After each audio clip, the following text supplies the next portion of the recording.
রাহিম। সম্মানিত সাংবাদিকবৃন্দ, আসসালামু আলাইকুম এবং শুভ অপরাহ্ন। দেশের অন্যান্য আইন শৃঙ্খলা রক্ষাকারী বাহিনীর ন্যায় র্যাপিড অ্যাকশন ব্যাটালিয়নও দেশের আইন শৃঙ্খলা রক্ষার জন্য সর্বদা সচেষ্ট আছে। রাজধানীসহ দেশের বিভিন্ন স্থানে চাঁদাবাজি, ছিনতাই, অপহরণ এবং হত্যাসহ আরও যেসব অপরাধ সংঘটিত হয়, এই অপরাধগুলোকে প্রতিহত করার জন্য আমরা নিরলসভাবে আমাদের প্রচেষ্টা চালিয়ে যাচ্ছি।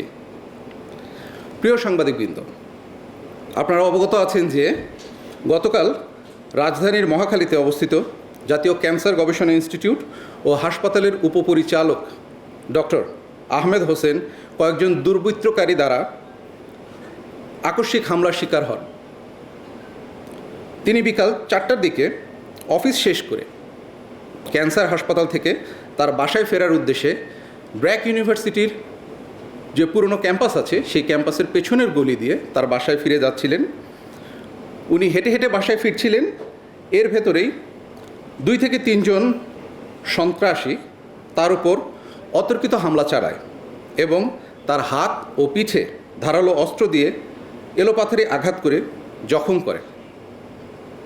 এই ঘটনার পরবর্তীতেই তাকে প্রথমে জাতীয় ক্যান্সার হাসপাতালে নিয়ে যাওয়া হয়, সেখান থেকে পরবর্তীতে তাকে ঢাকা মেডিকেলে স্থানান্তর করা হয়।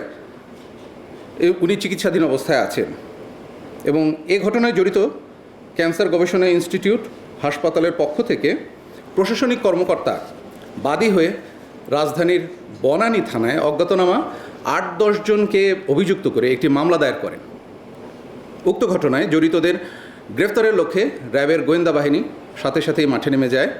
আমাদের নজরদারি বৃদ্ধি করি এবং আমরা সাথে সাথেই যে তথ্য প্রমাণ হাতে পাই তার ভিত্তিতে আমাদের কাজ শুরু করে দিই। এরই ধারাবাহিকতায় র্যাব 1 এবং র্যাব সদর দপ্তরের গোয়েন্দা শাখার যৌথ অভিযানে আজ 21 এপ্রিল 2026 তারিখে ঘটনার সাথে সম্পৃক্ত 5 জনকে গ্রেফতার করেছি। এর মধ্যে শরীফুল আলম করিম দক্ষিণখান থেকে, আমিনুল ইসলাম কালু, সাজ্জাদ বদি এবং সালাউদ্দিনকে বাড্ডা এলাকা থেকে এবং আরিফুজ্জামানকে গুলশান এলাকা থেকে গ্রেফতার করা হয়। গ্রেফতারকৃত যে 5 জন আসামি আছেন তাদের নামে দেশের বিভিন্ন থানায় এক বা একাধিক মামলা আগে থেকেই আছে। প্রাথমিক জিজ্ঞাসাবাদে জানা যায় যে জাতীয় ক্যান্সার হাসপাতালের বিভিন্ন কাজের টেন্ডার পাওয়ার বিরোধে এই ঘটনাটি ঘটেছে। প্রিয় সাংবাদিকবৃন্দ, গ্রেফতারকৃত সকল ব্যক্তির বিরুদ্ধে পরবর্তী আইনানুগ ব্যবস্থা গ্রহণের কার্যক্রম প্রক্রিয়াধীন রয়েছে।